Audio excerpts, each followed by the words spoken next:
तवक्कल तुम्हें नसीब हो जाए। हज़रत राबिया बसरिया कि हाँ मेहमान आए तो खादमा ने कहा मेहमान आए हैं तो उनके लिए क्या किया जाए, कहा उन्हें खाना खिलाओ। तो कहा कि सिर्फ एक रोटी पड़ी हुई है, तो मेहमान 4-5 है, कम से कम 8-10 रोटियां चाहिए। तो फरमाया अच्छा उस रोटी को अल्लाह की राह में खैरात कर दो। तो खैरात कर दिया गया। थोड़ी देर के बाद दरवाजे पे दस्तक हुई।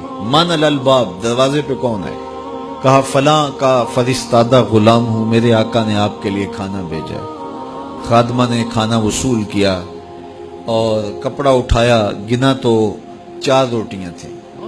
तो कहा जल्दी जल्दी इसको वापस कर दो, इसके आका ने किसी और घर भेजा होगा, ये गलती से हमारे घर आ गया। खाना वापस कर दिया। फिर दरवाजे पे दस्तक हुई। पूछा मन दक्कल बाब, दरवाजा किसने खटखटाया? कहा फलां का फरिश्तादा गुलाम हूं। खादमा ने खाना वसूल किया। हजरत राबिया ने कपड़ा उठाया तो गिना तो 6 रोटियां थी।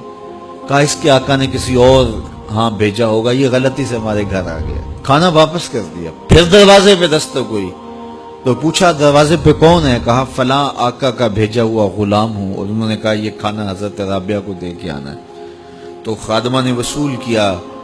हजरत राबिया ने कपड़ा उठाया, गिना तो 10 रोटियां थी। कहा हाँ ये खाना हमारा, इसको रख लो और मेहमानों को खिला दो। कहा हजरत पहले 2 भी तो आपका ही नाम लेते थे और इसी दहलीज पे आए थे। कहा मेरे रब का वादा है जो 1 देता है मैं उसको 10 देता हूं। तो पहले 4 रोटियां थी, फिर 6 रोटियां थी। मैंने कहा मालिक 10 देगा तो तेरी बंदी वसूल करेगी।